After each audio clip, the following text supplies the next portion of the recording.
Student, आज मैं discuss करने वाली हूँ न्यूट्रिशन के बारे में। So what is nutrition? Actually nutrition is the process of obtaining food. There are two types of nutrition, undernutrition and malnutrition. So what is undernutrition? Actually, undernutrition is an unhealthy state of body due to the intake of lesser quantity of food. हमारी human body जो है daily basis पे एक fixed proportion, fixed amount की खाना की ज़रूरत पड़ती है. अगर डे बाय डे हम उस फिक्स्ड प्रोपोर्शन से कम खाना इंटेक करें तो एक अनहेल्दी स्टेट अराइज होता है एंड उसी अनहेल्दी स्टेट को कहा जाता है under nutrition. So under nutrition क्यों होता है? एक्चुअली दो वजह से अंडर न्यूट्रिशन होता है. फर्स्ट वजह जो है poverty and the second reason जो है वो है नेचुरल क्लामिटीज़. सो पोवर्टी कैसे प्रभावित करता है अंडर न्यूट्रिशन को? एक्चुअली कुछ लोगों में जब गरीबी ज़्यादा होता है तब क्या होता है ना, उन लोगों को जितना भी खाना की ज़रूरत पड़ता है उतना खाना वो नहीं खरीद पाते हैं. उससे कम खाना जब खरीदता है तो उसकी जो बॉडी का जो रिक्वायरमेंट होता है वो फुलफिल नहीं होता है. तब जाकर जो अनहेल्दी स्टेट अराइज होता है वही अंडर न्यूट्रिशन क्रिएट करता है. और सेकेंड वजह है natural calamities like drought and flood. So natural calamities जब आता है तब क्या होता है ना, जितना भी खाना का डिमांड होता है लोगों में उतना खाना नहीं मिलता है. तो नहीं मिलने की वजह से लोगों में कम खाना मिलता है और बॉडी रिक्वायरमेंट्स फुलफिल नहीं होता है. तो इसके वजह से अंडर न्यूट्रिशन देखा जाता है. एंड मेल न्यूट्रिशन क्या है? एक्चुअली हम डेली लाइफ पे जो खाना खाते हैं अगर उस खाने में किसी भी कंपोनेंट्स की कमी रह जाए तो हम सब जानते हैं हम डेली बेसिस पे जो खाना इंटेक करते हैं उसमें 5 कंपोनेंट्स जो है वो होना ज़रूरी है जो हमारी बॉडी के लिए रिक्वायरमेंट्स होती है.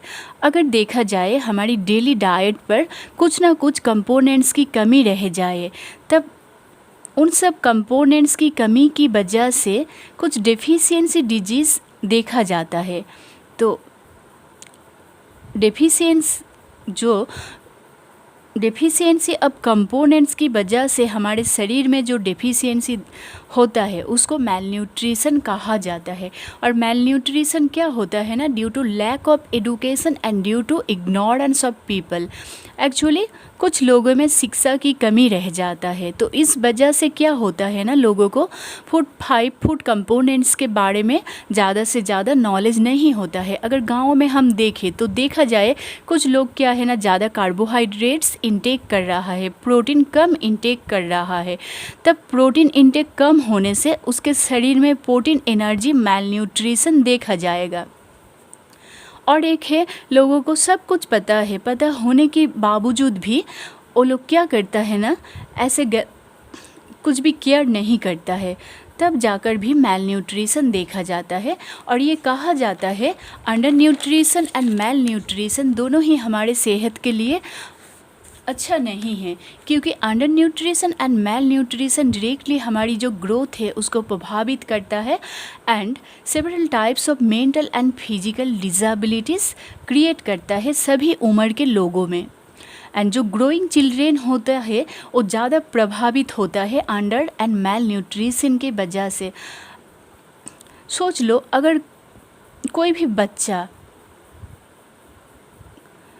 थोड़ा कम कार्बोहाइड्रेट इंटेक करे और प्रोटीन की भी डेफिशिएंसी रह जाता है उसके डाइट में तो क्या होगा? ऑब्वियसली वो कुछ प्रोटीन एनर्जी मेल न्यूट्रिशन से सफ़र करेगा. तो अगर हमारे शरीर में प्रोटीन डेफिशिएंसी होता है तो कौन सी बीमारी आता है? प्रोटीन डेफिशिएंसी होने से क्वाशीरकॉर एंड मरासमस देखा जाता है प्रोटीन एंड कार्बोहाइड्रेट की डेफिशिएंसी की वजह से. अगर कोई भी क्वाशीरकॉर एंड मरासमस डिजीज से सफ़र करता है तो अगर वो डॉक्टर के पास जाए तो उसको डॉक्टर मेडिसिन ज़्यादा देने की बजाय वो प्रेफर करेगा बैलेंस डाइट देने को. तो बैलेंस डाइट खाने से क्या होगा, उसको सही प्रोपोर्शन में all the food components equally मिलेगा। तो और इससे वो मेल न्यूट्रिशन क्योर कर पाएगा। सो स्टूडेंट, आज के लिए इतना ही। नेक्स्ट वीडियो पर मैं दूसरी कोई टॉपिक्स डिस्कस करूँगी। Good night.